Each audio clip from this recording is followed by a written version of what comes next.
கொள்ளுங்கள். ஆண்டவர் உங்களை ஆசீர்வதிப்பாராக. ஆமென். கர்த்தருடைய வார்த்தைக்கு நேராக கடந்து செல்லுவோம். லூக்கா சுவிசேஷம் 18வது அதிகாரம் 27வது வசனம்.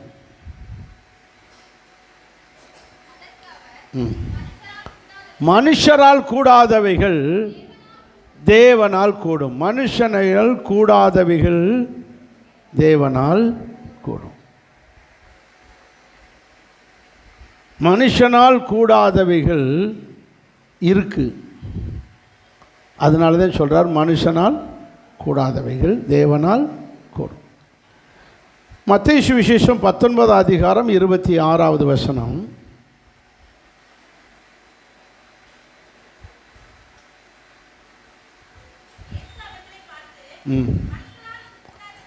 மனுஷரால் கூடாதது தான். ஏற்கனவே சொன்னார்ல, மனுஷரால் கூடாதது தேவனால். அப்போ மனுஷனால் கூடாதது இருக்கு. இது மனுஷனால் கூடாதது தான், ஆனால் தேவனால் எல்லாம் கூடும். மனுஷனால் இது கூடாதது தான், ஆனால் தேவனால் எல்லாம் கூடும். நல்ல பிதாவே, இந்த வசனத்தை தியானிக்க போகிறோம். இந்த வசனம் என்கிற அப்பத்தை பரிசுத்த ஆவியானவர் தாமே எங்களுக்கு பகிர்ந்து தருவீராக. ஒருவரும் வந்த வண்ணமாய் போகாமல் கர்த்தாவே இந்த வசனத்தை கொண்டு அவர்கள் போஷிக்கப்பட்டு திருப்தியோடு செல்ல கர்த்தர் உதவிச்சு. இந்த வசனத்தின் மூலம் எங்களோடு இடைபடுவீராக. இந்த வசனத்தை எங்களுக்கு ஆசீர்வதித்து தருவீராக. இயேசுவின் நாமத்தில் பிதாவே, ஆமென். மனுஷரால் கூடாதவைகள் சில உண்டு, ஆனால் அது தேவனால் கூடும். அப்படி என்ன அது மனுஷனால் கூடாதது அப்படின்னு சொல்லி மத்தேயுல சொல்கிறாரு. இது மனுஷனால் கூடாதது தான். இது மனுஷனால் செய்ய முடியாதது தான், ஆனால் தேவனால் கூடும். ஆண்டவர் மனுஷரால் கூடாதவைகள்னு சொன்னது எது? அங்கே பணக்கார ஐஸ்வர்யமுள்ள ஒரு வாலிபன், பணக்கார வாலிபன் ஒருவன் ஆண்டவர்கிட்ட வந்தான். வந்தவன் என்ன சொன்னான்? ஆண்டவரே, நான் நித்திய ஜீவனை பெற என்ன செய்யணும்? எனக்கு நித்திய ஜீவன் வேணும் ஆண்டவரேன்னு கேட்டிருந்தா பரவாயில்ல. அவன் நித்திய ஜீவனை பெற என்ன செய்யணும்னு கேட்டான். ஓஹோ, நீ செஞ்சு பரலோகம் வந்துடுவியா? நித்திய ஜீவன்னா இது பரலோக ராஜ்யம். பரலோக ராஜ்யத்துக்கு நீ எதோ செஞ்சு வந்துடலான்னு நினைக்கிறியா? ஓகே, எந்த அடிப்படையில் சொல்கிற? உன்கிட்ட நிறைய பணம் இருக்குன்ற திமிரில் நான் என்ன செய்யணும்னு கேட்குறேன். நல்லா கவனித்து பாருங்கள். மேலே உள்ள வசனத்தை பாருங்கள். 20வது வசனமா? டக்குன்னு வாங்க. அந்த வாலிபன் அதுக்கு முன்னாடி 21 11 19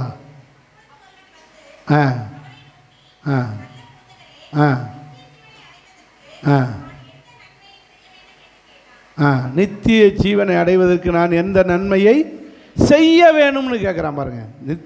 நித்திய ஜீவனை அடைவதற்கு நான் எந்த நன்மையை செய்யணும்? அப்போ செஞ்சால் நமக்கு நித்திய ஜீவன் கிடைக்கும்னு நினைக்கிறான் பாருங்க. அங்கே தான் அவன் மிஸ்டேக் பண்ணிட்டான். அப்போ தான் ஏசப்பா சொல்லுவார், நீ பணம் இருக்கிறனால எதையாவது நன்மை செஞ்சு வந்துடலாம் நினைக்கிறியோ? ஒன்று செய். உன்கிட்ட இருக்க சொத்தை பூரா விற்று யாருக்கு கொடு? ஏழைகளுக்கு கொடு, தரித்திரருக்கு கொடு. அப்போ தான் உனக்கு என்ன கிடைக்கும்? நித்திய. அப்போ தான் அவன் யோசித்தான், ஐயோ இவர் சொல்கிற நித்திய ஜீவன் நமக்கு வேண்டாம்ப்பா. என் பணத்தை நான் எதுக்கு கொடுத்துட்டு நான் என்ன செய்ய அப்படின்னு சொல்லி அவன் உடனே முகத்தை இது பண்ணிக்கிட்டு போயிட்டான். துக்கமடைந்தவனாய் போய்விட்டான். இந்த வார்த்தையை கேட்ட உடனே துக்கமடைந்தவனாக போயிட்டான். அடுத்த வசனத்தில் 23 சொல்கிறாரு, அப்பொழுது இயேசு தம்முடைய சீஷர்களை நோக்கி, பணக்காரர்கள் ஐஸ்வர்யவான்கள் பரலோகத்தில் பிரவேசிப்பது அரிதானது. எல்லோரும் சேர்ந்து ஒரு அல்லையா சொல்லுங்கள். பணக்காரர்கள் பரலோகத்துக்குள்ளே போகிறது அரிதான்.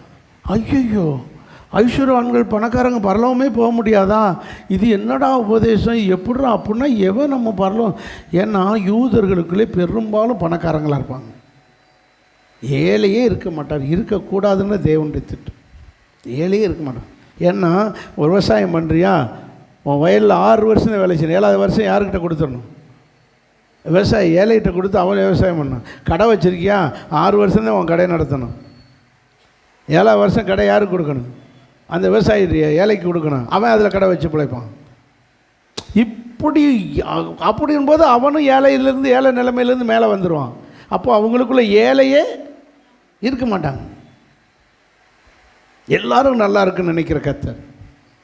அதனால் பணக்காரங்களே பரலோகம் போக முடியாது, அரிதானதுன்னு சொல்லிட்டாருன்னா, ஐயோ இது என்ன உபதேசம் அப்படின்னு சொல்லிட்டு அவங்க சீசர்கள்லாம் ஒருத்தருக்கு ஒருத்தர் என்ன செய்கிறாங்க, டக்குன்னு மாற்றுங்கய்யா, என்ன பண்ணிகிட்டு இருக்கீங்க அப்படி சீசர்கள்லாம் ஒருத்தருக்கு ஒருத்தர் பேச ஆரம்பிக்கிறான். உடனே ஏசப்பா சொல்கிறாரு, ஐஸ்வர்யவான் தேவனுடைய ராஜ்யத்தில் பிரவேசிப்பதை பார்க்கலும் ஒட்டகமானது ஊசியின் காதுக்குள்ளே நுழைகிறது.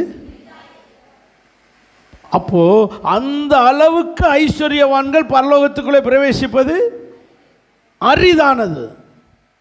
அரிதானது அரிதானது உள்ளே போகிறதே கஷ்டம். ஏன்னா திமிரு வந்துடும். பணம் வந்தால் திமிரு வந்துடும், பணம் வந்தால் நிர்விசாரம் வந்துடும், பணம் வந்துட்டால் மதிக்க மாட்டாங்க, பெருமை வந்துடும், எல்லாம் வந்துடும். அதனால தான் பணம் ரொம்ப டேஞ்சரு. பணம் ரொம்ப டேஞ்சரு. பணத்தை அளவுக்கு மிஞ்சி இருந்த ஆபத்து. பணம் வந்தோடனே திமிரு வந்துவார்னு பேச சொல்லும். அதனால் பணம் உள்ளவர்கள் ரொம்ப ஆபத்தானவர்கள். அதுக்கு முன்னாடி ஐயோ ஏசப்பா ஏசப்பானாலும் இப்போ ஏசுவா அப்படின்னு அவர் திமிராக பேசுவான். அப்போ தான் சீசர்கள் ஐயோ இப்படின்னா ஒருவே பரலம் போய்க்கிற மாட்டேன். ஊசியின் காதுக்குள்ளே நுழையிறது எவ்வளோ கஷ்டமோ, ஊசியின் காதுக்குள்ளே நூலையே நுழைக்க முடியலை. ஊசிக்குள்ளே என்ன செய்ய முடியல, நூலையே நுழைக்க முடியலை. இதில் எங்கே பரலம் இப்போ ஒரு ஐஸ்வர்யமான காதுக்கு ஒட்டகத்தை எப்படி இதுக்குள்ளே அனுப்புறது? அப்போது கஷ்டம், முடியாத காரியம். அப்போ தான் இயேசு சொல்லுவார் 27 அப்போ தான் ஏசப்பா சொல்கிறாரு, ஏப்பா இங்கே வாங்க, இது மனுஷனால் முடியாதான். ஊசியும் காதுக்குள்ளே நூலே போக முடியல, ஒட்டகத்தை எப்படி போக முடியும், நுழைக்க முடியும். அப்போது இது முடியாது, மனுஷனால் முடியாது, ஆனால் தேவனால் முடியும். மனுஷனால் முடியாதது தான், ஆனால் தேவனால் எல்லாம் கூடும். அப்படின்னா மனுஷனால் முடியாததையெல்லாம் தேவனால் கூடும். மந்திர சக்திகளால் முடியாததெல்லாம் இயேசுவினால் முடியும். பார்வோனுடைய அரண்மனையிலே மோசையும் ஆரோனும் போய் நிற்கிறாங்க. இவங்க கம்பை போட்டவொடனே எதா மாறுது, பாம்பா மாறுது. உடனே மந்திரவாதியும் கம்பை போடுறாங்க, என்ன போடுது, பாம்பா மாறுது. இவங்க அடித்த உடனே தண்ணியெல்லாம் ரத்தமாக மாறுது, அவங்களும் அதை அடித்தவொடனே மாறுது. இப்படி பதிலுக்கு பதில் சில அற்புதங்கள் செஞ்சாங்க. ஆனால் கொப்பளம் வந்தபோது அவங்களால கொப்பளத்தையும் உண்டாக்க முடியலை, கொப்பளத்திலிருந்து விடுதலையும் அதே மந்திரவாதிகளால் முடியலை. அப்போது மந்திரவாதிகள்கிட்ட கூட சில காரியம்தான் செய்ய முடியும், எல்லாத்தையும் செய்யவே சொல்லுங்கள். வலது கை உயர்த்தி அல்லையா சொல்லுங்கள். எல்லோரும் சேர்ந்து சத்தமாக ஒரு அல்லையா சொல்லுங்கள். எல்லோரும் வலது கை உயர்த்தி அல்லையா சொல்லுங்கள். ஆமேன், அல்லேலூயா. அப்போ மந்திரத்தில் கூட சில காரியத்தையும் செய்ய முடியும், எல்லாவற்றையும் செய்ய முடியாது. மனுஷனாலையும் சிலவற்றை செய்ய முடியும், எல்லாவற்றையும் செய்ய முடியாது. அப்படி என்றால் எந்த சக்தியாலும் எல்லாவற்றையும் செய்ய முடியாது. இயேசு மட்டுமே, நம் தேவனால் மட்டுமே ஆல் திங்ஸ் கேன் டு. அவரால் மட்டுமே எல்லாவற்றையும் செய்ய முடியும். எல்லாவற்றையும் செய்யும், அவரால் மட்டும்தான் செய்ய முடியும். இப்போ நாம் சில காரியங்களை சொல்ல போகிறேன். எப்படியெல்லாம் அவர் எல்லாவற்றையும் செய்கிறவர், எப்படியெல்லாம் எந்தெந்த காரியம் மனுஷனாலையும் தெய்வங்களாலையும் மந்திரவாதிகளாலும் முடியலை, ஆனால் தேவன் எப்படி செய்கிறார் என்பதை சில காரியங்களை ஒன்று ஒன்றா சொல்ல போகிறேன். கவனிங்கள். முதலாவது வாசிங்கள், தானியேல் புஸ்தகம் 2வது அதிகாரம் 10வது வசனம். கல்தையர்கள் ராஜாவுடைய சமூகத்திலே வந்து நின்று, ராஜா கேட்கும் காரியத்தை அறிவிக்கத்தக்க மனுஷன் பூமியில் ஒருவனும் இல்லை. பூமியில் ராஜா சொல்லுகிற காரியத்தை செய்யத்தக்க அறிவிக்கத்தக்க மனுஷன் ஒருவனும் இல்லை. அப்படி ராஜா என்ன செஞ்சார், என்ன கேட்டார், என்ன செஞ்சார், என்ன கேட்டார்? ராஜாவுக்கு ராத்திரியில் ஒரு சொப்பனம் வந்துருச்சு. ராஜாவுக்கு என்ன வந்துருச்சு, சொப்பனம் வந்துருச்சு. சொப்பனம் வந்த உடனே கண்ணு முழிச்சிட்டார். கல் முழிச்சான், சொப்பனம் மறந்து போச்சு. ஆனால் மனசுக்குள்ள எப்படி இருக்குது? கலக்கமாக இருக்குது. அந்த சொப்பனம் அப்படியே மறைஞ்சு போச்சு. சொப்பனம் மறைஞ்சு போனால் கழுதை போயிட்டு போது மறுபடியும் படுத்து தூங்க வேண்டியதானே. தூக்கமும் வர மாட்டேங்குது. மனசு என்ன செய்யுது? குழப்பமாக இருக்குது. விடிஞ்சிருச்சு. விடிஞ்ச உடனே ராஜா என்ன செஞ்சான்? ஆட்களை அனுப்பி, ஜோசியர், மந்திரவாதி, சாஸ்திரிகள், ஜோசியர்கள், சாஸ்திரிகள் எல்லாரையும் வரவழைச்சிட்டான். முக்கியமான விஐபி எல்லாம் வந்து அவங்ககிட்ட எல்லாம் கூப்பிட்டு கேட்குறான், ராஜா, நான் இப்படி ராத்திரி ஒரு சொப்பனம் கண்டேன், எனக்கு இந்த சொப்பனத்தையும் சொல்லுங்க, அதனுடைய அர்த்தத்தையும் சொல்லுங்கன்னு சொன்னான். ராஜா இப்படி சொன்ன உடனே அந்த சாஸ்திரிகள் எல்லாரும் சொல்கிறாங்க, 10ஆம் வசனத்தை மறுபடியும் வாசிங்க, பின்பகுதியை பாருங்கள். எந்த ராஜாவும் இப்படி ஒரு காரியத்தை சொன்னதே இல்லை, கேட்டதே இல்லை. இந்த மாதிரி எந்த ராஜாவும் கேட்டதே கிடையாது. எந்த ராஜ்யத்தில் எந்த ராஜாவும் இப்படி கேட்டதில்லை. ஒன்று சொப்பனத்தை சொல்லு, நாங்கள் அர்த்தத்தை சொல்கிறோம். சொப்பனத்தையும் சொல்லணுமா?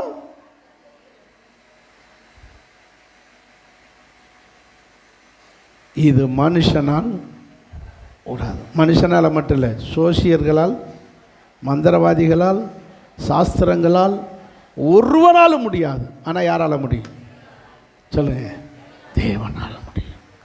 அப்படி என்றால் தேவனால் மட்டுமே இப்படிப்பட்ட காரியத்துக்கு சொல்ல. இதே மாதிரி ஒரு ராஜாவுக்கு சொப்பனம் வந்துச்சு.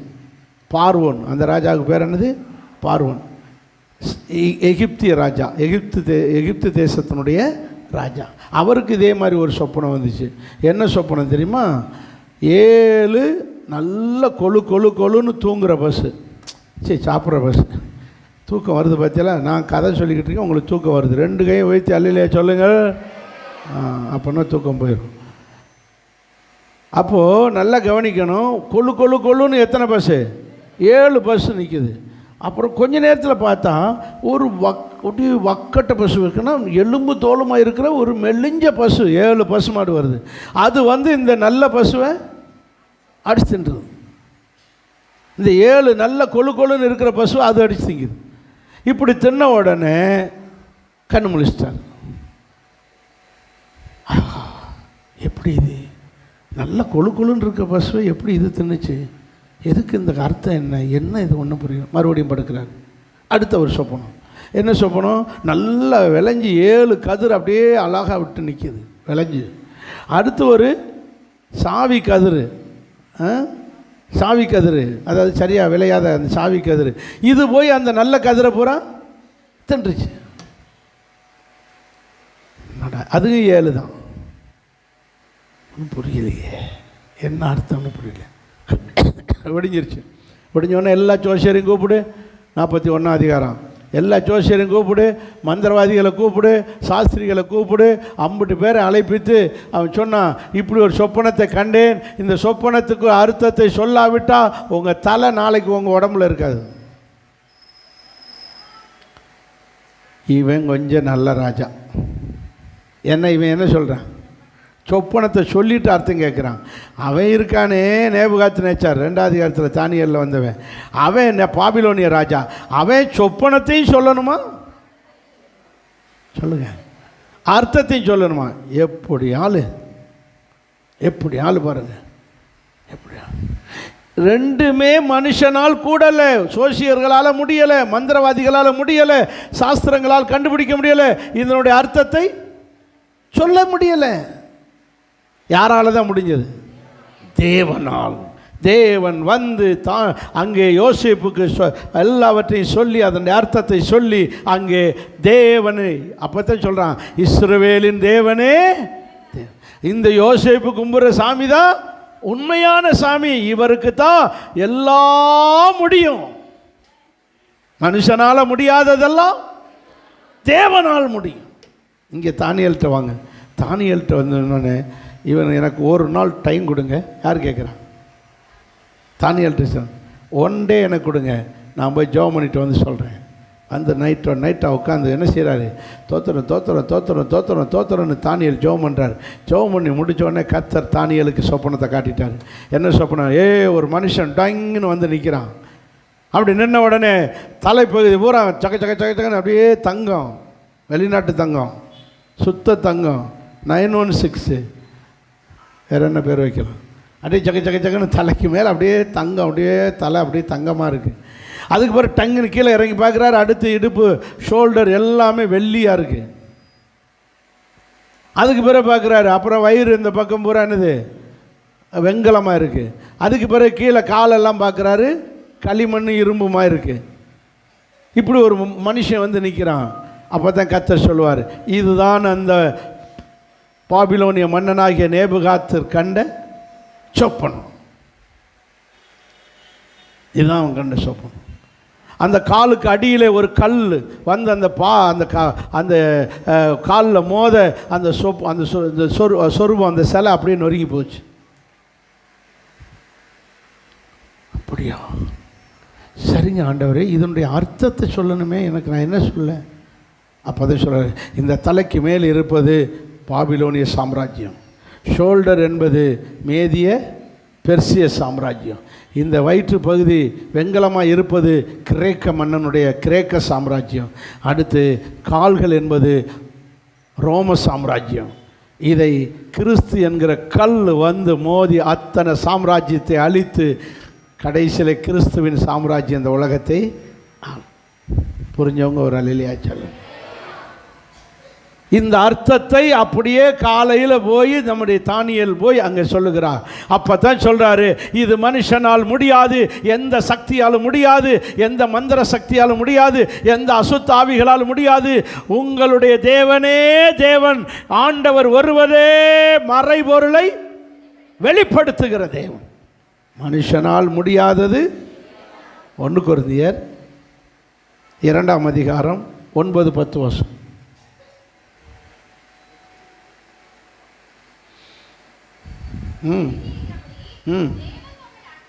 தன்னிடத்தில் அன்பு கூறுகிறவர்களுக்கு ஆயத்தம் பண்ணினவைகளை கண் காணவும் இல்லை, காது கேட்கவும் இல்லை, மனுஷனுடைய இதயத்தில் தோன்றவும் இல்லை, நமக்கோ, சத்தமா ஒரு அல்லேலூயா சொல்லுங்க, எல்லாரும் வாசிங்க, நமக்கோ தேவன் தம்முடைய ஆவியினாலே வெளிப்படுத்தினார். தானியேலுக்கு இதை வெளிப்படுத்தினது யாரு? தேவன். யோசேப்புக்கு வெளிப்படுத்தினது யாரு? தேவன். தேவன் தமது ஆவியினாலே வெளிப்படுத்தினார். ஆவியானவர் எல்லாவற்றையும் ஆழங்களை ஆராய்ந்தார்.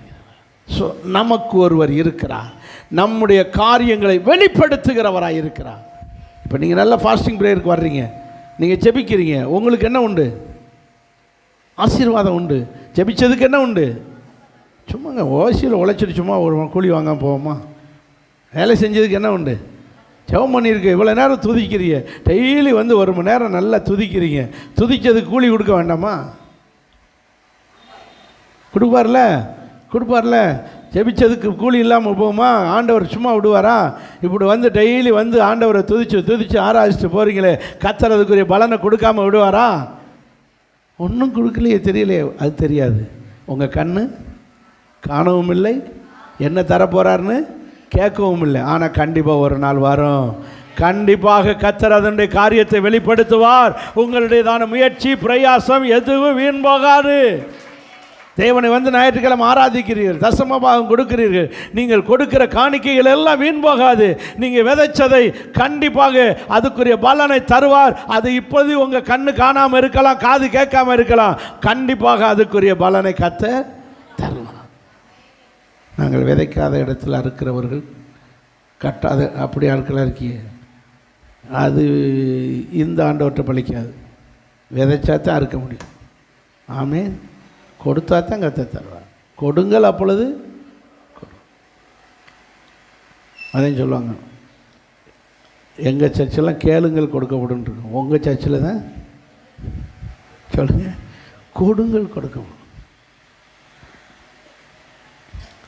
ஆண்டவர் நம்முடைய பிள்ளைகளுக்கு கர்த்தர் வைத்திருக்கிறது, கேட்க வேண்டிய காரியத்துக்கு கேட்டு கொடுப்பார், கொடுக்க வேண்டிய காரியத்துக்கு கொடுத்தா தான் கொடுப்பார். நம்முடைய ஆண்டவர் நம்முடைய பிரயாசத்துக்கு பலன் அளிக்கிறவர், நம்முடைய உழைப்புக்கேற்ற பலனை கொடுக்கிறவர். அவர் ஒருபோதும் நம்மளை கைவிடுகிறவரே அல்ல. நீதி உள்ள தேவன், நியாயம் செய்கிற தேவன். அவன் பாருங்க, அவர் ஜெபம் பண்ணார், கர்த்தர் அவருக்கு வெளிப்படுத்திட்டார், வந்து சொன்னார், இப்படி மனுஷனால் முடியாததை தேவனால் முடியும். அது ஒருவேளை அந்த மனுஷன் மந்திரவாதியாக இருக்கலாம், சோசியராக இருக்கலாம், என்ன மனுஷன் டெக்னிக்கல் என்ன திறமைசாலியாக இருந்தாலும் சரி, மனுஷனால் முடியாதவைகளும் உண்டு, ஆனால் தேவனால் முடியாத காரியம் ஒன்றுமில்லை. சரி, ரெண்டாவது ஒரு காரியத்தை உங்களுக்கு சொல்ல போகிறேன். வாசிங்க 2 ராஜாக்கள் புஸ்தகம் 5ஆம் அதிகாரத்துக்கு வாங்க. 2 ராஜாக்கள் புஸ்தகம் 5ஆம் அதிகாரத்தில் பாருங்கள்.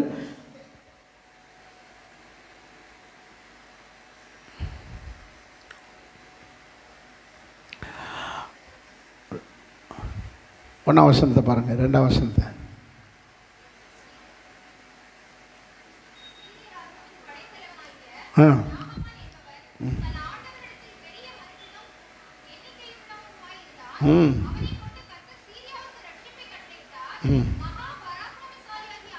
மகா பராக்கிரமசாலியாகிய அவனும் சொல்லுங்க, சீரியான்னு ஒரு தேசம், இஸ்ரேல் நாட்டுக்கு வடக்கு பக்கம் மேல் பகுதியில் இருக்கிற ஒரு நாடு தான் என்ன நாடு? சீரியா தேசம். இந்த சீரியா தேசத்தில் அந்த படைக்கு, அவருடைய இராணுவத்துக்கு படைக்கு தளபதியாக இருந்தவன் நாகம். இந்த சீரியா தேசம் இஸ்ரவேல் தேசத்தின் மேல் படையெடுத்து நிறைய இஸ்ரவேல் ஜனங்களை சிறைபிடிச்சிட்டு போயிட்டாங்க. அப்படி சிறைபிடிச்சிட்டு போனதில் ஒரு பொண்ணை கூட்டி போயிட்டாங்க, சின்ன பிள்ளை. அது ரொம்ப துடுக்கானது, சுறுசுறுப்பானது, எல்லா வேலையும் கடன்னு செய்யக்கூடிய ஒரு துடுக்கான ஒரு பொண்ணு. அந்த பொண்ணை கொண்டு போயிட்டாங்க. அந்த தளபதிக்கு ரொம்ப பிடிச்சி போச்சு, நாகமானுக்கு. ஓ, நல்ல ஸ்மார்ட்டான பிள்ளையாக இருக்கேன், நம்ம வீட்டில் வேலைக்கு வச்சுக்கலாமேன்னு சொல்லி நேராக கொண்டு வந்து வீட்டில் வேணும். அவங்க மனைவிக்கு ரொம்ப பிடிச்சி போச்சு. யாருடைய மனைவிக்கு? நாகமானுடைய மனைவிக்கு பிடிச்சி போச்சு. பரவாயில்லைங்க, நல்ல ஒரு வேலைக்கார பிள்ளை கிடச்சி போச்சு, நல்ல ஸ்மார்ட்டாக இருக்குது, என்ன வேலை கொடுத்தாலும் கொடுக்குடுன்னு செய்யுது, நல்ல சுறுசுறுப்பான பிள்ளையாக இருக்குது, நல்லா இருக்குதுங்க அப்படின்னு சொன்னோன்னே, அப்போ அது என்ன செய்யும், அந்த அம்மா ஒரு காப்பி போட்டு இதை கொண்டு ஐயாட்ட கொடுத்துருமான்னு, யார்கிட்ட? வீட்டுக்கார்ட்ட. இந்த காப்பியை கொண்டு போய் கொடுக்க போகுது. யாருக்கு? நாகமானு கொடுக்க போகுது. கொடுக்க போகும்போது கைக்கிட்ட பிடிக்க வாங்க போக முடியலை. கையில் என்ன இருக்குது? குஷ்டம். என்ன இருக்குது? குஷ்டம். கை சுருண்டு போய் குஷ்டம் இருக்குது.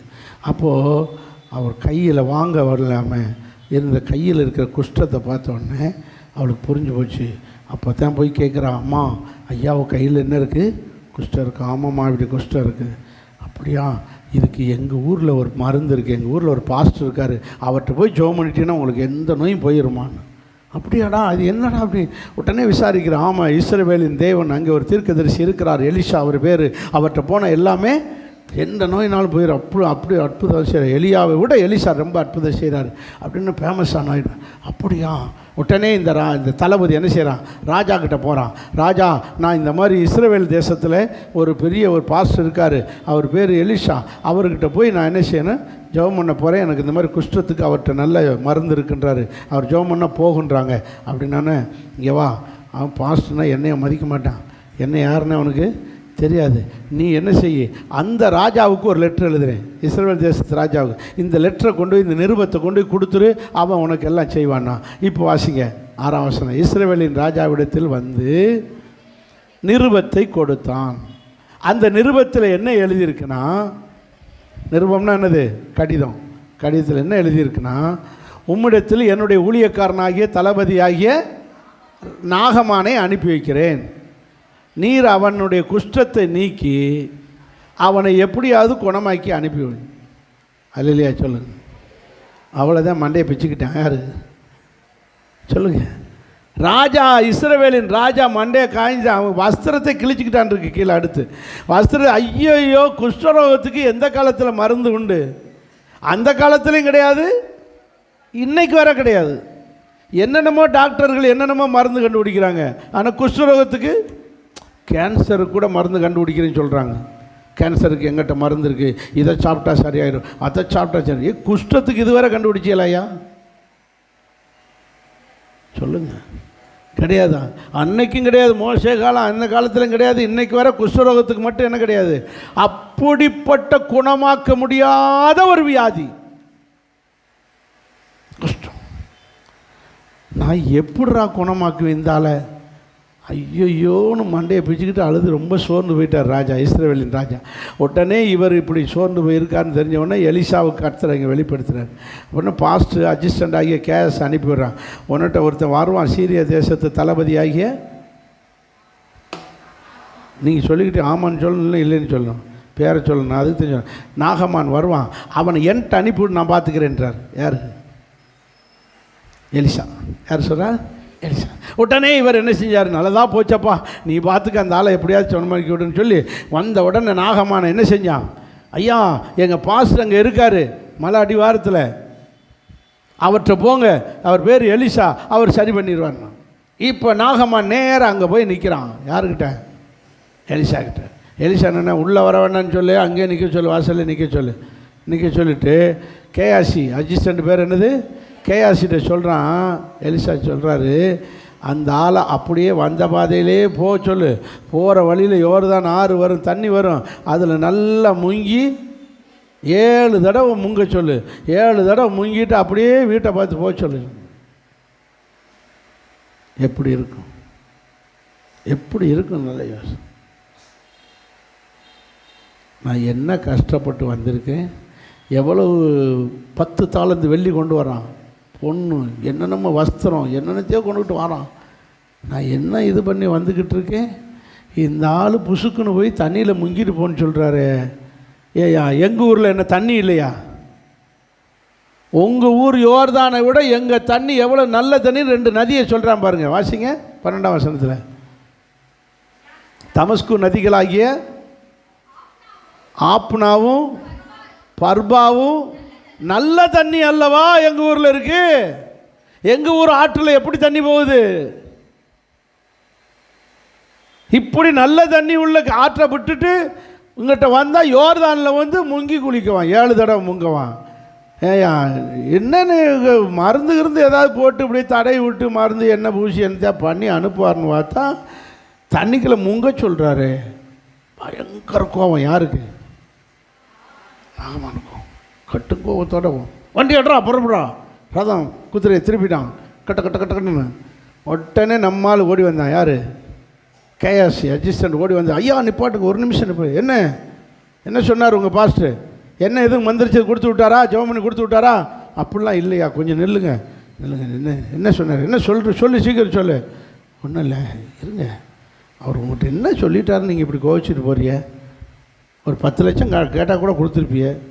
அவர் ஏதாவது பணம் காசு கேட்டாரா? ஏதாவது செய்யினா கூட, என்ன செய்ய சொன்னால் கூட செஞ்சு கொடுத்துருப்பிய. அவர் ஏதாவது செய்ய சொன்னாரா? ஒன்றும் இல்லை, சன்னியில் தானே முங்க சொன்னார். இது லேசான வேலை தானே, கலந்து செஞ்சுட்டு போக வேண்டியதானே, எதுக்கு இவ்வளோ போய் இது பண்ணுறிய? அப்படியா, சரி செஞ்சு தான் பார்ப்போம். டைங்கன்னு குதிரை போகுது, அப்படியே ஒரு யோர்தான் நதி ஆற்றங்கரையில் போய் நிற்குது. அப்படியே தண்ணிக்குள்ளே இறங்கினார். டொடக் டொடக் டொடக் டொடக் எத்தனை 6 தடவை முங்கி வந்து செஞ்சு பார்க்குறாரு. குஷ்டம் அப்படியே தான் இருக்குது. டைங்கன்னு ஒன்றும் சுகமானது மாதிரியே. சரி இன்னும் ஒரு தடவை மட்டும் முங்கிடும், கடைசி அவர் சொன்ன வடிக்கணும். டபக்குன்னு முங்கி எந்திரிக்காரு. விரலெல்லாம் நல்லா ஆயிடுச்சு, கை நல்லா ஆயிடுச்சு, குஷ்டம் மாறிடுச்சு, தழும்புகளே காணோம், ஒன்றையும் காணோம். ஓ சந்தோஷம் தாங்க முடியலை. குதிச்சு வெளியே ஓடியாடுறார். ஆற்றை விட்டு வெளியே வந்து ஆஹா நல்லா ஆயிடுச்சு, உண்மையிலேயே இஸ்ரவேலின் தேவன் அப்படி சொல்லிட்டு வந்தான். அந்த இது வேண்டாம். இப்படி மனுஷனால் முடியாதது, மருத்துவரால் முடியாததை, மருந்துகளால் முடியாததை முடியும். யாரால? நம்ம தேவனால். அப்படி சேர்த்து சொல்லுங்க, நம்ம தேவனால் எல்லாம் முடியும். இதே போன்ற சூழ்நிலை நம்ம வாழ்க்கையில் இருக்கா? முடியும். மருந்துகளால் முடியும். மருந்துகளால் முடியாதது என் தேவனால் முடியும். டாக்டரால் முடியாதது என் தேவனால் முடியும். டாக்டர் என்ன செய்வாங்க? நல்ல இப்போ உள்ள டாக்டர் பூரா காசு கறப்பாங்க. அதுக்கு பிறகு காசு ஒன்றும் இல்லைன்னு சொன்ன உடனே என்ன, நீங்கள் வேறு ஆஸ்பத்திரி தூக்கிட்டு போங்க. மருந்துகள் அவ்வளோதான். கடைசியாக சொல்லுவாங்க, நாங்கள் செய்ய வேண்டிய ஆப்ரேஷன் பண்ணியிருக்கோம், இனி கடவுள் தான் உங்கள் கடவுள் தான், நீங்கள் நல்லா உங்கள் கடவுளை வேண்டிக்காங்க. நாங்கள் அதை ஒழுங்காக வேண்டாதனால தானே இங்கே வந்து கிடக்கோம். ஒழுங்காக கடவுளை வேண்டியிருந்தோம்னா இங்கே வந்து கிடப்போமா? அவன் அதான் சொல்கிறாங்க, நாங்கள்லாம் ஒரு அளவு தான், டாக்டர்களும் மருந்துகளும், ஆனால் தேவனால் எல்லாம் கூடும், எல்லாம் கூடும். விசுவாசிங்க, என் தேவனால் கூடாத காரியம் ஒன்றுமில்லை. உங்கள் வீட்டுக்குள்ளேயும் சரி, யாருன்னு சரி. பாருங்கள், ஒரு அம்மா அழுதுகிட்டே வருது. அந்த ஊரிலேருந்து அந்த அவன் மகன், ஒரே மகன் இறந்து போனான். அந்த அம்மாவுடைய ஒரே மகன், வீட்டுக்காரர் ஏற்கனவே இறந்துட்டார், விதவை, பையன்தான் இருக்கான், அவனும் இறந்து போனான். இப்போ அவனை அடக்கம் பண்ண கல்லறைக்கு கொண்டு போய்கிட்டு இருக்காங்க. இந்த அம்மா இப்போ போனதுக்கு பின்னாடி என்ன செஞ்சுக்கிட்டு இருக்கு? நிறைய பேர் சொந்த பந்தம்லாம் வர்றாங்க. இந்த அம்மா மட்டும் அழுதுகிட்டே வருது, மற்றவங்களாம் உம்முன்னு வர்றாங்க, அழுதுகிட்டே போகிறாங்க. ஏசு எதுக்கு வர்றாரு? அவருடைய சீஷரோடு எதுக்கு வர்றாரு? எதுக்கு வந்தோடனே அப்படியே ஓரமாக இவங்க நிற்கிறாங்க. எது போகட்டும்னு, பாடி போகட்டும்னு போகட்டும்னு. நம்ம என்ன செய்வோம்? பாடி எதுக்கு வந்தால் என்ன சொல்லுவோம்? சகுனம் நல்லா இருக்கு. தெரியாத உங்களுக்கு? பாடி போனோம் எதுக்கு வந்தால் சகுனம் நல்லா இருக்குது, காரியம் சக்ஸஸாக இருக்கும். போனோம், அந்த மனுஷனுடைய கதை முடிஞ்சது போல் நம்ம பிரச்சனை கதையும் முடிஞ்சிடும், நமக்கு காரியம் சக்ஸஸ் ஆகிரும். அதனால தான் என்ன செய்வாங்க, இந்துக்களில் என்ன சொல்லுவாங்க, போனோம் எதுக்கு வந்தால் என்னென்னு அர்த்தம்? சகுனம், நல்ல சகுனம்னு சொல்லுவாங்க. என்ன ஒன்றும் தெரியாமல் முடிக்கிறீங்க? நம்மளாம் அதுலேருந்து தானே வந்தோம், போனோம் நல்லது. இப்போ ஏசு என்ன செய்கிற, ஓரமாக நிற்கிறார். பாடி வந்துக்கிட்டு இருக்கு. பாடி போகிறதுக்கு முன்னாடி போகிறவன் வேட்டு போட்டுக்கிட்டு டான்ஸ் பண்ணிக்கிட்டு அதெல்லாம் பண்ணி போகிறவன் போயிட்டுருக்கான். பின்னாடி பாடி வந்துக்கிட்டே இருக்கு. வந்துக்கிட்டே இருந்தோன்னா பாடிக்கு பின்னாடி என்ன சத்தம் கேட்டுக்கிட்டு இருக்கு? ஒரு அழுகை சத்தம் கேட்குது. ஏசு அந்த அம்மாவை பார்த்தாரு. அந்த அம்மா அழுகிறது. அது நான் உடஞ்சி, எனக்கு இன்னுமே எதிர்காலம் யார் இருக்கா? புருஷனும் இல்லை, பிள்ளையும் இல்லையே, நான் எப்படித்தான் பிழைக்க போகிறேன்னு அந்த அம்மா அழுகிறத பார்த்தோடனே, நிப்பாட்டு ரதத்தை, நிப்பாட்டு பணத்தை, பண வண்டியை நிப்பாட்டிட்டாங்க. இப்போது ஏசு கிட்ட போகிறாரு. கிட்ட போயிட்டு அந்த அம்மாவை பார்க்குறாங்க. அந்த அம்மா, ஐயா என் பிள்ளை போய், அந்த அம்மா அழுகிறத பார்க்குறாரு. இங்கிட்ட பாடியை பார்க்குறாங்க. எல்லோரும் இந்த வேடிக்கையை பார்க்குறாங்க. இப்போ ஏசு அப்படியே அந்த அம்மாவை பார்த்துக்கிட்டே, கை எங்கே போகுது? பாடையை தொட போகுது. ஒரு யூதன், அதுலேயும் நசரேய விரதம் கொண்டவன், பிணத்தை என்ன செய்யக்கூடாது? தொடக்கூடாது. ஆனால் இவர் என்ன செய்கிறாரு? தொட போகிறாரு. புரட்சி தலைவர் யார்? என்ன சிரிக்கிறீங்க? ரூல்ஸை உடைச்சி அதை சரி பண்ணுறவர் தான் யார்? அதான் நம்ம ஏசப்பா. அவர் தான் புரட்சி பண்ணுறாரு பாருங்கள். ஒரு யூதன், ஒரு நசரேயனாக இருக்கிறவன் துஷ்டி வீட்டுக்கே போகக்கூடாது, அதுவும் பணத்தை தொடக்கூடாது. இவர் தொடுறாரு, பணத்தை தொடுறாரு. தொட்டு அந்த வாலிபனை எழுந்துருன்றாரு. அவன் எந்திரிச்சு உட்காந்துட்டான். இந்த அம்மா அப்படியே பார்த்துக்கிட்டே நிற்கிது. பின்னாடி வண்டிக்கு பின்னாடி நின்றுது. என் மகன் எந்திரிச்சிட்டான். அதுக்கு அப்படியே அவ்வளோ நேரம் இப்படி இருந்த மகன் இப்போ எப்படி செய்யுது? சிரிச்சு சந்தோஷம் தாங்க முடியலை. அப்படியே மகன் இறங்குறதுக்குள்ள யார் காலை பிடிச்சிருச்சு? ஏசப்பா காலை பிடிச்சி, மனுஷனால் இது முடியுமா? சொல்லுங்கள், இது மனுஷனால் முடியுமா? அப்போ இதை செஞ்சவர் யார்? தேவன். அதனால தான் அவரால் செத்தவனை உயிரோடு எழுப்ப முடியுது. இதை சாதாரண மனுஷனை செத்தவனை உயிரோடு எழுப்ப முடியுமா? அதனால தான் சொல்கிறாரு, மனுஷனால் முடியாதது.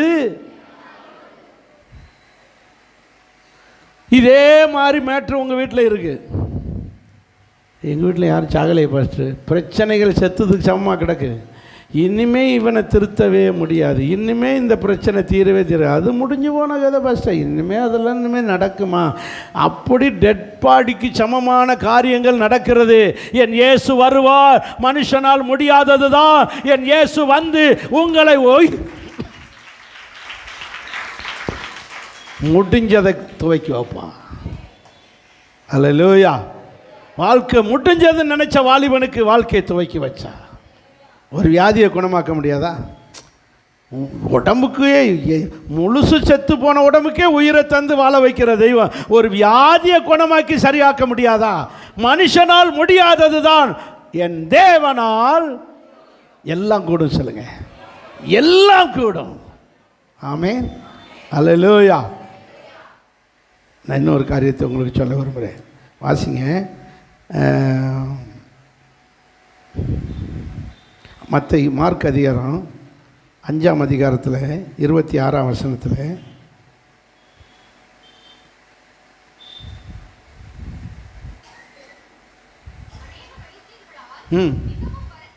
வருத்தப்பட்டு வைத்தியர்களால் காசை பூரா கொட்டி செலவழித்து ஒரு டாக்டரும் சரியில்லை, ஒரு ஆஸ்பத்திரி சரியில்லை, வருத்தப்பட்டு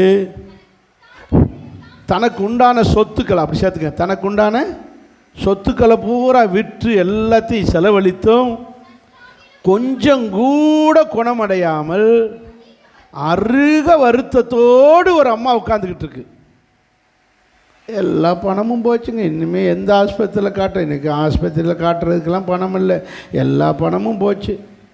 இனிய உயிர் ஆண்டவர் பார்த்து கொடுத்தா கொடுக்கட்டும்ல, சாகட்டும் நாங்கள் அப்படின்னு சொல்லி வைத்தியத்துக்கு எல்லா பணத்தையும் செலவழிச்சிட்டு நொந்து போய் நம்ம இருக்கிறது மாதிரி அன்னைக்கு ஒரு அம்மா உட்காந்துக்கிட்டு இருந்துச்சு. என்ன வியாதி தெரியுமா? பெரும்பாடு. பெரும்பாடுன்னா என்னது? உதிரப்போக்கு. 365 நாள் உதிரம், ரத்தம் போய்கிட்டே இருக்கு, நிறுத்த முடியலை. அந்த காலம். இந்த காலம்னா கர்ப்பப்பையை அகற்றிடுவாங்க, அகற்றி உதிரப்போக்கு நிப்பாட்டிடுவாங்க. அந்த காலத்தில் அது இல்லை, ஆப்ரேஷன் கிடையாது, ஆப்ரேஷன் பண்ண தெரியாது, ஒன்றும் மருந்து கிடையாது, ஒன்றும் தெரியல, என்ன செய்யணும்னே தெரியலை. எல்லா பணமும் போய் உடம்பு பலவீனப்பட்டு சாவு தான். என்ன அப்படி எலும்பும் தோலுமாக உட்காந்துக்கிட்டு இருக்கு வாசலில் திண்ணையில். என்னம்மா இப்படி இருக்கேன்? நான் என்ன செய்ய சொல்கிறேன்? நீ சாவத்தான் பார்த்துக்கிட்டு இருக்கேன், ஆண்டவன் பார்த்து எடுத்தா எடுக்கட்டுன்னு உட்காந்துக்கிட்டு இருக்கு. ஏயா என்ன ஆச்சுமா? எல்லா பணமும் விற்று எல்லாம் தொலைச்சாச்சுமா, இந்த வைத்தியத்துக்கு செலவழிச்சாச்சு இந்த நோயால். அந்த பக்கம் போகிற சின்னம்மா, சித்தி, தம்பி பிள்ளை, அக்கா பிள்ளை எல்லாம் பார்த்துட்டு என்னம்மா இப்படி உட்காந்துக்கிட்டு இருக்கேன்? என்னடா செய்ய? இந்த ஆண்டவன் பார்த்து என்னை எப்போ எடுக்கணுமோ எடுத்துக்கிட்டு உட்காந்துக்கிட்டு இருக்கு. அப்போ தான் ஒரு செய்தி வருது, ஏ பெரியம்மா, நம்ம ஊருக்கு ஒரு சாமியார் வர்றாரு. யார்ரா? நாசரேத்து ஊருக்காரனாகிய இயேசு வர்றாரு. ஆமாடா, அவர் நிறைய நான் சுகமாக்குறாருன்னு சொன்னாங்கடா. எம்மா, அவர்கிட்ட போனேன்னா எல்லா நோயும் உனக்கு எந்த நோயினாலும் போயிடும். அப்படியா? இந்தா போகிறேன். சடக்கு புடக்குன்னு எந்திரிச்சிச்சு, படக்கு புடக்குன்னு எந்திரிச்சு என்ன செஞ்சது? புறப்பட்டுச்சு. புறப்பட்டு போகுது. ஐயோ, ஆம்பளைய கூட்டம், நானே தீட்டான ஸ்திரீ, எப்படி போய் அவரை தொடுவேன்? எப்படி போய் என் நோயை சொல்லுவேன்? என் நோயை சொன்னாலே 50 பேர் வெட்டி விட்டுருவாங்க. ஆனால் இது 12 தடிமாடுகள் இருக்குது. யார்? சீசர். அதுகளெல்லாம் வச்சுக்கிட்டு நான் என்னத்தை என் நோயை சொல்ல முடியுமா, என் பிரச்சனையை சொல்ல முடியுமா, என்னென்னு தான் செய்வேன் என்று யோசித்து ஒரு ஐடியா பண்ணிச்சு. யார்? அந்த அம்மா ஒரு ஐடியா பண்ணிச்சு. ஒன்றும் செய்ய வேண்டாம், கூட்டத்துக்கு பின்னாடி போயிடுவோம். பின்னாடியே ஆளோட ஆளாக போகிறது மாதிரி போகும்போது எங்கேயாவது கொஞ்சம் கேப் லூஸ் கிடைக்கும். இந்த சீசருக்கு கொஞ்சம் இங்கிட்டு ஒதுங்குவாங்கள்ல, அந்த நேரம் போய் என்ன செஞ்சிருவோம்? வஸ்திரத்தை தொட்டுருவோம். அவர் சட்டையை பிடிச்சி துண்டு தோலில் போட்டுருப்பார், சால்வை, அதை எப்படியாவது தொட்டுருவோம் என்று ஒரு டெக்னிக் பண்ணுது. டெக்னிக் பண்ண உடனே போய் வஸ்திரத்தை தொட்டுச்சு. தொட்ட உடனே கரண்ட் அடித்த மாதிரி அவர் வஸ்திரத்துலேருந்து ஒரு அப்படியே தொட்டோன்னு இந்த கையில் வந்து கரண்ட் வந்த மாதிரி பாஞ்சு அப்படியே வந்து சல்லுன்னு சுகமாயிடுச்சு. அவர் சும்மா போய்கிட்டே இருந்தவர், அங்கிட்டு பார்த்து போய்கிட்டு இருந்தவர், டக்குன்னு திரும்பிட்டார். திரும்பின ஒன்று இந்த அம்மாவுக்கு என்ன வந்துருச்சு? பயம் வந்து உட்காந்துருச்சு. ஐயோ, என்னமோ கேட்டுற போகிறாரு யாருன்னு பயந்து அப்படியே உட்காந்துருச்சு. யார் என்னை தொட்டது? யார் என் வஸ்திரத்தை பிடிச்சி இழுத்தது? அம்மா உட்காந்து அப்படியே ஃபீல் பண்ணுது. அருமையான பலவீனம்லாம் நீங்கி நல்ல ஆரோக்கியம்.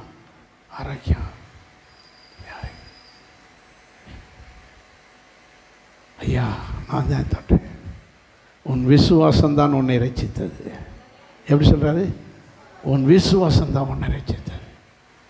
அப்போ தான் சொல்கிறான், உண்மையிலேயே சுகமாயிட்டையா, நல்லா இருக்கியா, இப்போ இது மனுஷனால், மருத்துவரால் கூடாது, மருந்துகளால் கூடாது. ஆனால் யாரால் முடியும்? தேவனால் முடியும். தேவனால் முடியும். ஏன் இந்த அற்புதம்லாம் நம்ம வாழ்க்கை நடக்காதா? முடியும். அவங்களுக்கு தான் செய்வாரா? நமக்கு செய்கிறார். இன்றைக்கி செய்வார். எத்தனை வருஷம் ஆஸ்மா நோயில் கஷ்டப்பட்டவங்க கீழே இந்த சண்டே கிளாஸ் நடத்துகிறது வெங்கடேஷ் நரம்பூசி தான் போடுவாங்க. இந்த மாதிரி நவம்பர் டிசம்பர் வந்து நான் நரம்பூசிலே தான் வாழ்க்கை. அந்த லூக்காட்டாட்னு ஒரு ஆஸ்பத்திரி இருந்துச்சு, தேவதாசிட்டு தான் ஊசியாக போடுவாங்க. வீட்டுக்குள்ளே இருக்கவே முடியாது, பேசக்கூட முடியாது, இப்படித்தான் கிடந்தாங்க. ஒரு மருந்து ஒரு ஊசி ஒன்றும் போடல, வெறும் ஜபத்தில் அற்புத சுகம். இன்றைக்கு வர அந்த நோயே கிடையாது. ஆமே. ஆஸ்மாவுக்கு என்ன கிடையாது? ஒரு எத்தனை பேர் ஆண்டவரால் முடியாத காரியம் ஒன்றும் கிடையாது. தேவனால் எல்லாம் கூடும். ஒரு தேவனுடைய பிள்ளை இதை புரிந்து கொள்ள வேண்டும். என் தேவன் எனக்காக யாவையும் செய்வார். விசுவாசம்தான். நோய்களை பற்றி கவலைப்படாதீங்க, நோயை பற்றி கவலைப்படாதீங்க, பிரச்சனையை பற்றி கவலைப்படாதீங்க. மனுஷனால் முடியாது, போலீஸ்காரங்களால் முடியாது, கோர்ட்டால் முடியாது, ஆனால் தேவனால் முடியும். ஆமேன். தேவனால் சொல்லுங்க எல்லாம் கூடும். இன்னொரு பஞ்சாயத்தை பார்ப்போம். எடுங்க 3வது மார்க்கு சுவிசேஷம் 5ஆம் அதிகாரம் 3ஆம் வசனம். 1ஆம் வசனத்திலே பாருங்கள். கதரேய நாடு. என்ன நாடு?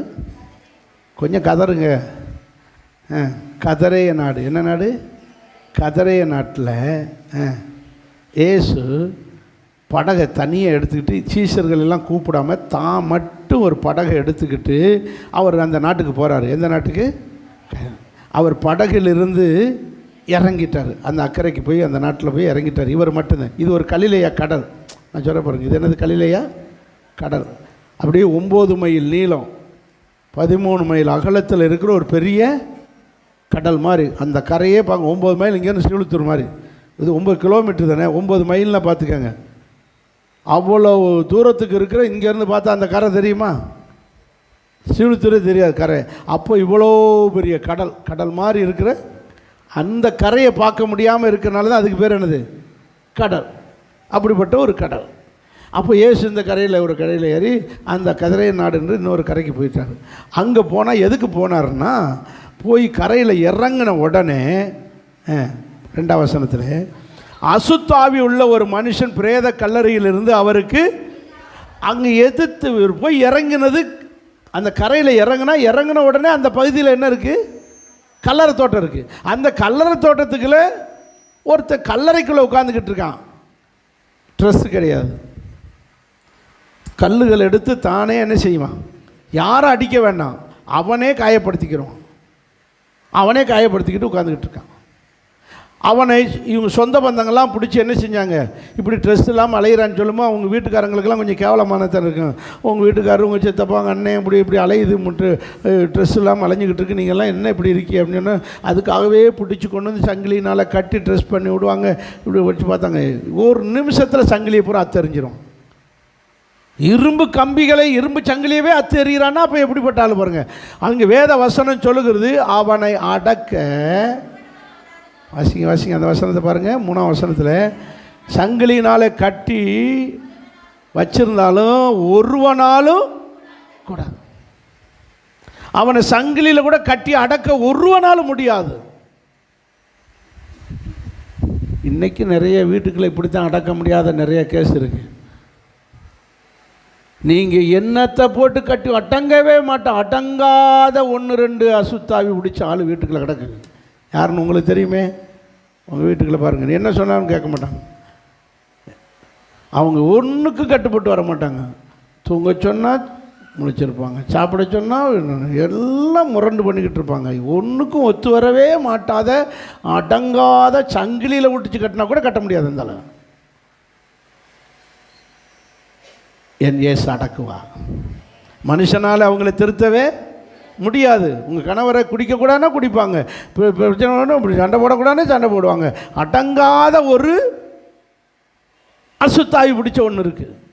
ஆனால் இது மனுஷனால் முடியாது, ஆனால் என் தேவனால் முடியும். இன்னைக்கு நடக்கும். ஆமேன். இப்போ இயேசு போன உடனே அந்த ஆள் ஓடி வர்றான். யார்?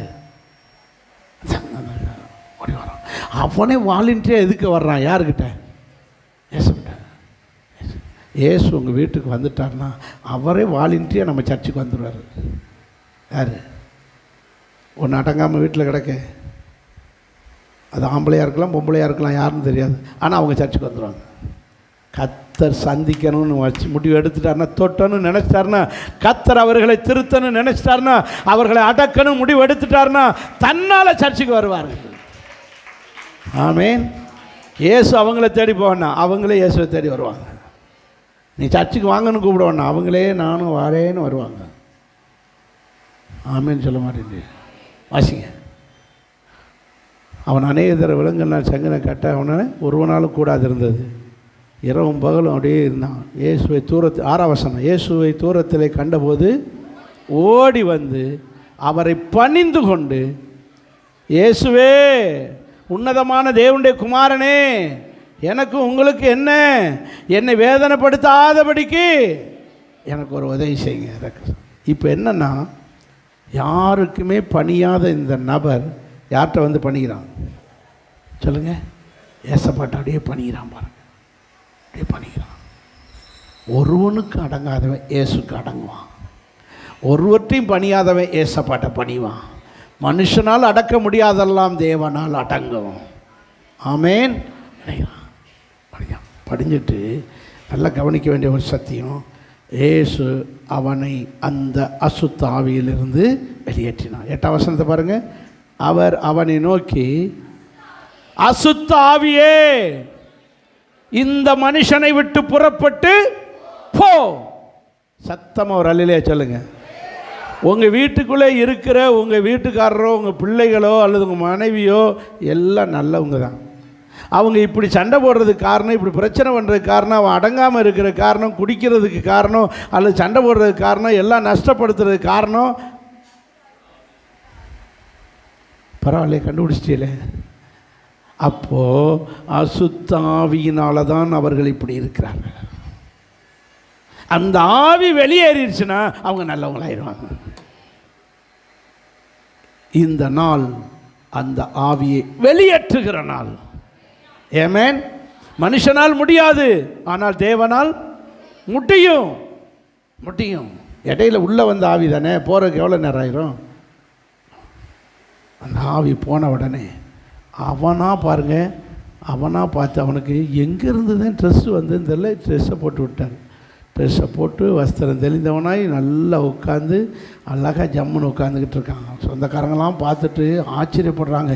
எவனுக்குமே அடங்காதவே இப்படி அடங்கிட்டான்னா இவர் எப்படி ஆளாக இருப்பார்னு பயந்துட்டாங்க. நல்லா விலகிக் கொள்ளுங்கள். கர்த்தருடைய பிள்ளைகளாகி ஒன்று சொல்லிக் கொள்ளுகிறேன், அசுத்த ஆவியை துரத்த ஒரு மனுஷனாலும் முடியாது. ஆனால் யாரால் முடியும்? தேவனால் முடியும். அதே போல் இன்னொரு சம்பவத்தை உங்களுக்கு சொல்லுகிறேன். நீங்கள் வாசித்த 9ஆம் அதிகாரத்தில், மார்க்கு சுவிசேஷம் 9ஆம் அதிகாரம் 17ஆம் வசனத்தை பாருங்கள்.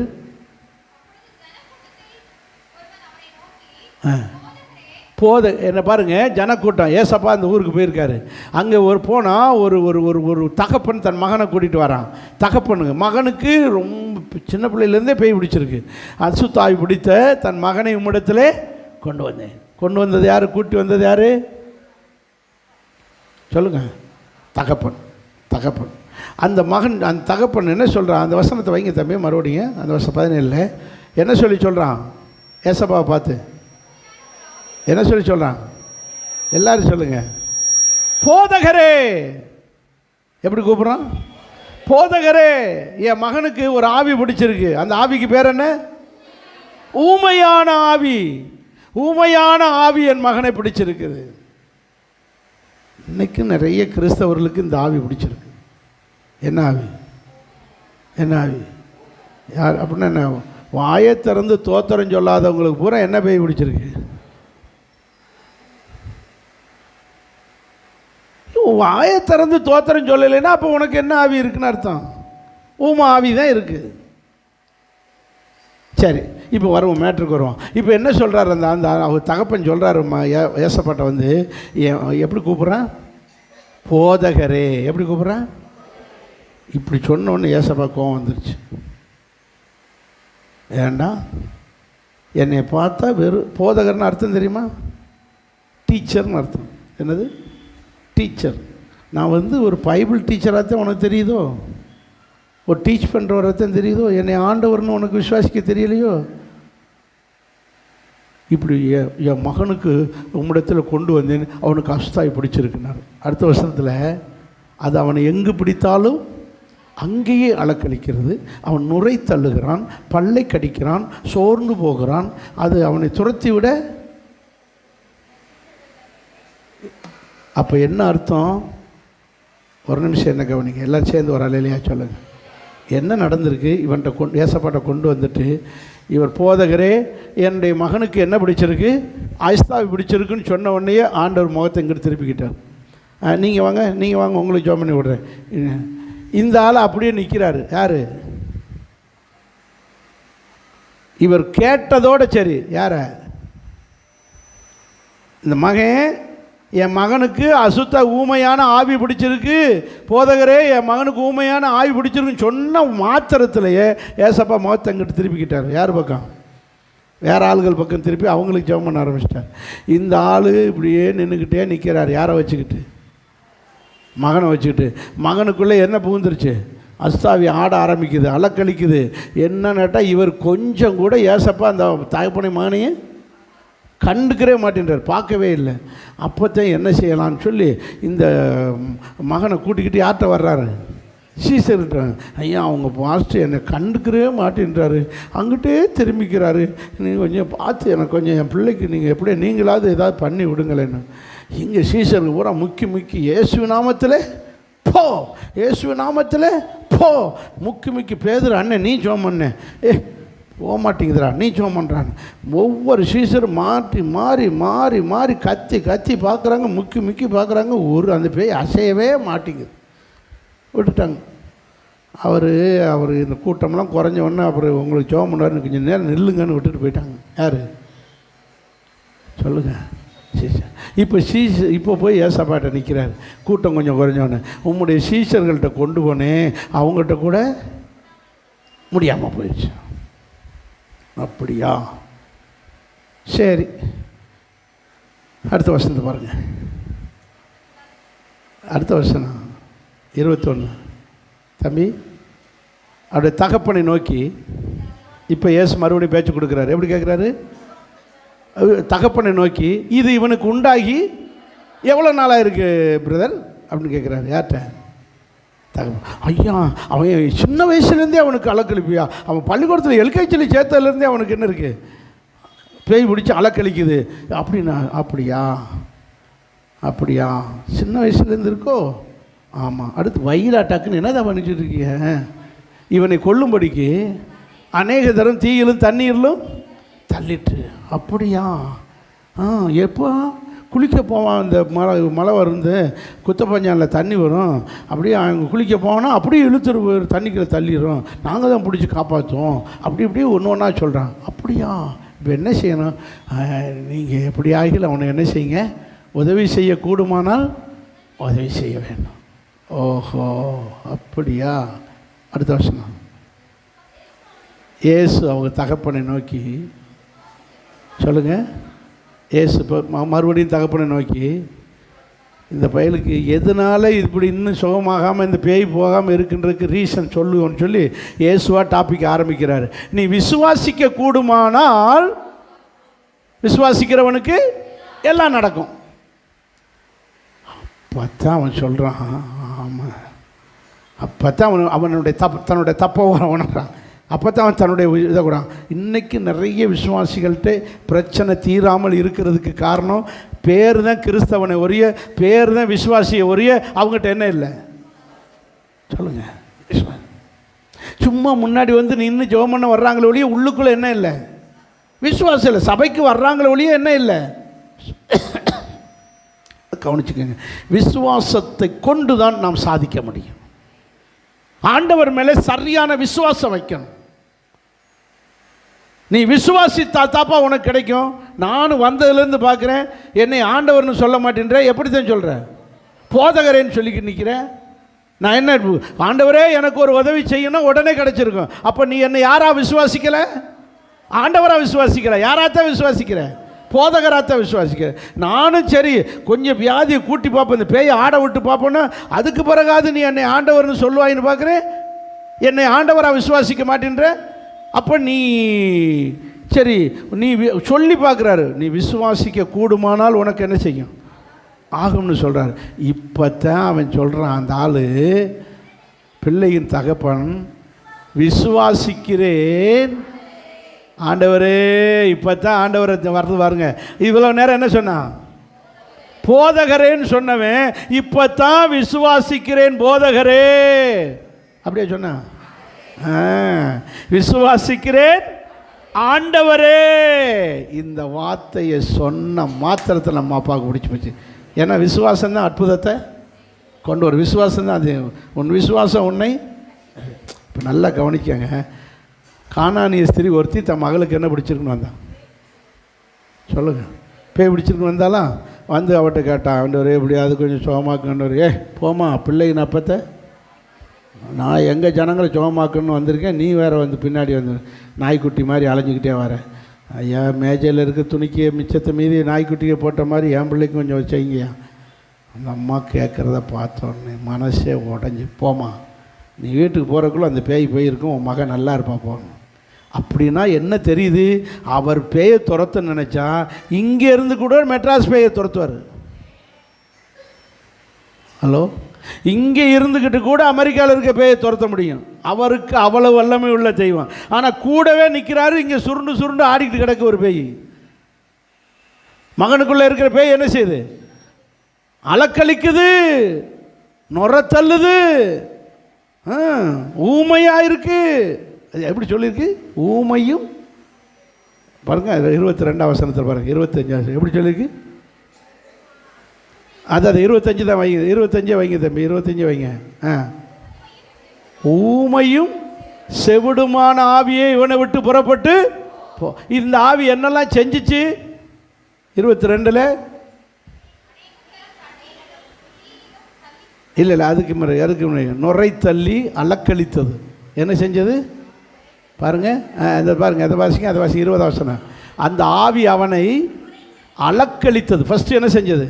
அலக்களித்தது, தரையில் விழுந்து உருளை வச்சது. அதுக்கு பிறகு சொல்லுங்க, இதே சேட்டை வீட்டுக்குள்ள இருக்கா? வீட்டுக்குள்ள இருக்கா? ஒரு ஆவி காவு காவுன்னு கத்துது, ஒரு ஆவி ஊமையாக நிற்குது. கத்தி கத்தி கத்தி கத்தி வாயில் என்ன வந்துருச்சு? சண்டை போட்டு போட்டு பேசி பேசி பேசி நுரத்தல்ற அளவுக்கு பேசுகிறது சண்டை. எல்லாம் எந்த ஆவின்னு புரிஞ்சு வச்சா நீங்கள் எந்த ஆவியே நினச்சிக்கிட்டு இருக்க, உங்கள் வீட்டுக்குள்ளே தான் இருக்குது அந்த பேயெல்லாம். அலக்களிக்குது பாருங்க.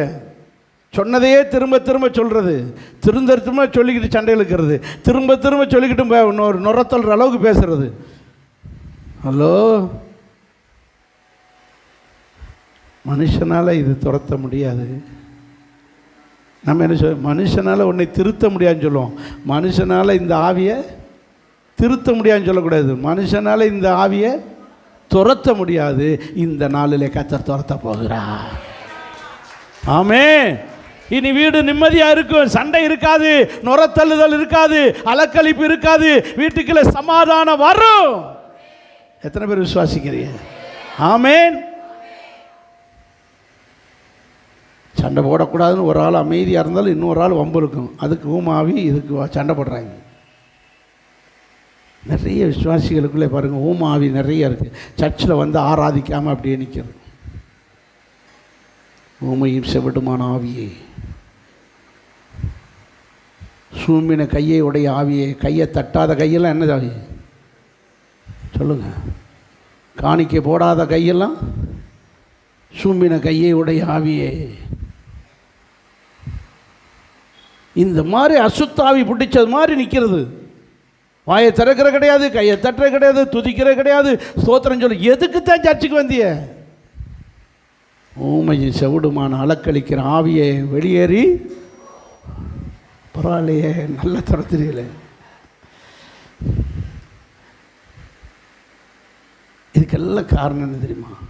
அசுத்தாவியினுடைய கிரியை. அது பாருங்க, அந்த தகப்பன் சொன்ன உடனே, ஆண்டவரே உம்மை விசுவாசிக்கிறேன். இதைத்தானடா முதல்ல கர்த்தர் வந்துட்டு எதிர்பார்த்தாரு. நீ வந்த உடனே உள்ளே நுழைஞ்சோடனே, ஆண்டவரே என் மகனுக்கு இப்படி அசுத்தாவி பிடிச்சிருக்குன்னு அப்போவே நீ ஆண்டவர்னு சொல்லியிருந்தா இவ்வளோ நேரம் அலக்கழிக்க விட்டுருப்பாரா? அப்போ நீ போனகரே என் மகனுக்கு அசுத்தாவி பிடிச்சிருக்கு, அப்போ நீ என்னைக்கு என்னை ஆண்டவர்னு விசுவாசிக்கிற அது வரை கிடையாது. இன்றைக்கி நிறைய பிரச்சனை தீர்றதுக்கு காரணம் நமக்குள்ளே சரியான விசுவாசம் இல்லை. மனுஷனால் கூடாதது தேவனால் கூட. திருத்த முடியாத எந்த காரியத்தையும், எந்த அசுத்தாவி கிரியைகளையும் என் இயேசு துரத்துவார், விடுவிப்பார். ஆமேன். கடைசியாக ஒன்று சொல்கிறேன். ஒரு சர்ச்சுக்கு போனார் ஏசப்பா. அங்கே ஒரு அம்மா 18 வருஷமாக கூனி. லூக்கா சுவிசேஷம் 13:11 எத்தனை வருஷம் சொல்லுங்கள்? லேட்டாக தானே வந்தீங்க, உங்களை லேட்டாக தான் அனுப்பி சொல்லுங்கள். 13:11 18 வருஷமாய் பலவீனப்படுத்துகிற ஆவியை கொண்ட ஒரு ஸ்திரீ அங்கே இருந்தா சர்ச்சுக்களை. எத்தனை வருஷமா? 18 வருஷமாக பலவீனப்படுத்திக்கிட்டே இருக்கு ஒரு ஆவி. நிறைய பேரை பலவீனப்படுத்தி அப்படியே உட்கார வச்சிருக்கு. சரி, அவள் எவ்வளவேன்னு நிமிரக்கூடாத கூனியாக இருந்தாள். அப்போ சர்ச்சுக்கே அந்த அம்மா எப்படி தான் வரும்? இதை ஒரு வியாதின்னு நினைக்கிறாங்க. இல்லை, இது ஒரு அசுத்தாவி. இந்த மகளை நிமிர வைக்க எவ்வளோ முயற்சி எடுத்திருப்பாங்க, எவ்வளோ வைத்தியம் பண்ணியிருப்பாங்க, எவ்வளோ பேரை போய் பார்த்துருப்பாங்க. ஒருவனாலும் அந்த அம்மாவை நிமிர வைக்கவே முடியலை. இப்போ இயேசு வந்திருக்காரு. அந்த அம்மா உட்காந்துருக்கு. இந்த அம்மா என்ன செஞ்சுருக்கு? உட்காந்து ஓரமாக உட்காந்து அவர் பிரசங்கத்தை கேட்குது. இயேசு அந்த அம்மாவை கண்டு அவளை கண்டு தம்மிடத்திலே அழைச்சார். ஏம்மா இங்கே எதிர்த்து வா, டங்கின்னு போடு. ஏம்மா உன் பேர் என்னம்மா? தோத்திரையா. என்ன செய்ய முடியாது சொல்லுங்கள். அந்த அம்மா எப்படி தோத்திரம் சொல்லியிருக்கோம்? இப்போ நம்ம ஆளுகளுக்கு பிடிச்சிருக்க ஆவி என்ன தெரியுமா? குனிய முடியாத ஆவி. இது குனிய முடியாத நிமிர்ந்த ஆவி. குனிஞ்சு ஒரு இது பணிவே கிடையாது. ஆவி மாற்றி மாற்றி பிடிச்சிருக்கு. அந்த அம்மாவுக்கு நிமிர முடியாத குனிஞ்ச வச்ச ஆவி. இங்கே நம்ம ஆளுக்கு கொஞ்சம் கூட ஒரு பணிவு கிடையாது, ஒரு சோத்திரம் கிடையாது, ஒரு பணிவு கிடையாது, நிமிர்ந்து அலைகிறது. ஆவி மாறி மாறி பிடிச்சி. இப்போ ஏசப்பாட்ட வந்தோடனே குனிஞ்சோடனே, அப்போ சிறியே அம்மாவே, அந்த அம்மா ஏன்னா இப்போ அந்த காலத்தில் பெண்களை எப்படி தான் அம்மாவை எப்படி கூடுவாங்க? ஏன்னா ஏசப்பாவுமே மரியாதை எப்படி தான் கூட்டார். சரி, சிறியன்னா நல்ல மரியாதைக்குரிய வார்த்தை அம்மாவே. சரியே, உன் பலவீனத்திலிருந்து என்ன செய்ய போகிற? விடுதலையாக்கப்பட்டாய். அந்த விடுதலையாக்கப்பட்டாயின்னு முதல்ல சொல்லிட்டார். விசுவாச வார்த்தை. என்ன வார்த்தை தம்பி? அதை திரும்ப வைங்க தம்பி. 12ஆம் வசனத்தில் உன் பலவீனத்திலிருந்து விடுதலையாக்கப்பட்டாய். அப்படின்னா இன்னும் விடுதலை ஆகலை. ஆனால் என்ன சொல்கிறாரு? விடுதலையாக்கப்பட்டாய். இதே மாதிரி தான் நம்மளும். இயேசு என்னை சுகமாக்கிட்டார். இன்னும் சுகம் ஆகியிருக்க மாட்டோம், ஆனால் என்ன செய்யணும்? அதான் விசுவாசம். அதான் விசுவாசம்.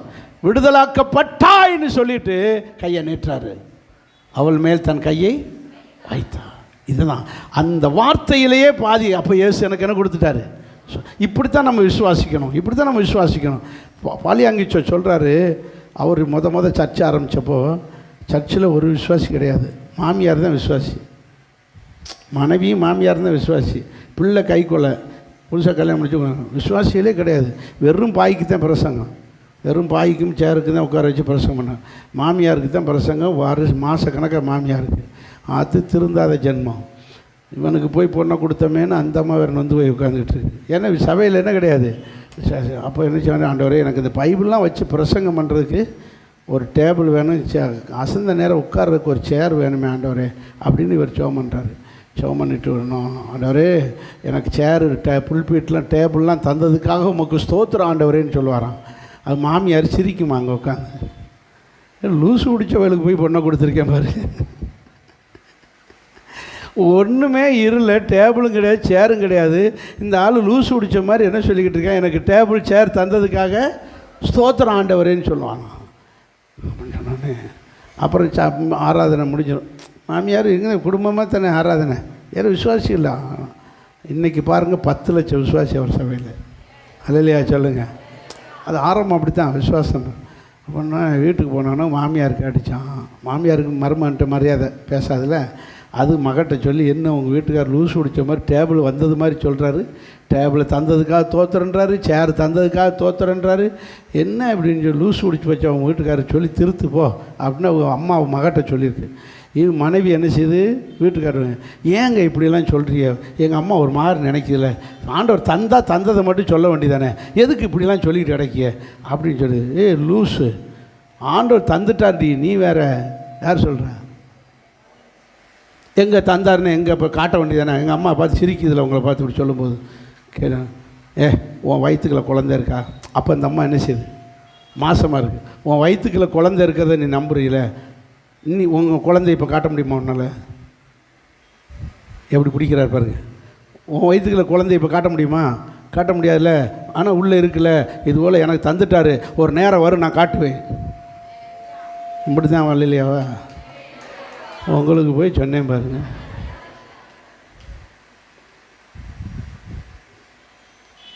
விசுவாசத்தை பாருங்கள். எனக்கு வேண்டிய டேபிளையும் சேரையும் இயேசு தந்துட்டாரு, ஒரு நாள் காட்டுவேன். அதுக்கு பேர் தான் என்னது, விசுவாசம். இப்படி இருக்கணும் விசுவாசம் இருக்கணும்.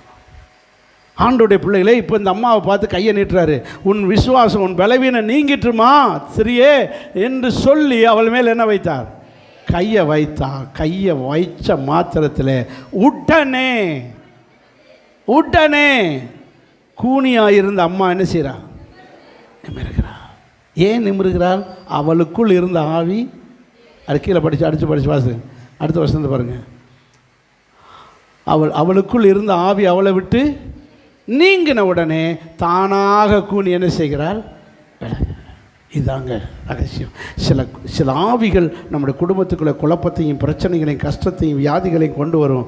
ஆனால் அந்த ஆவி விலகும்போது எல்லா கஷ்டமும் நீங்கும், நோய் குணமாகும், பிரச்சனை தீரும், கஷ்டம் மாறும், கடன் அடைபடும். கடனை உண்டாக்கி கொண்டு இருக்கிற சில அசுத்த ஆவிகளை கர்த்தர் அகற்றும் போது கடனிலிருந்து நம்ம என்ன செய்வோம், இப்படி மனுஷனால் கூடாததெல்லாம்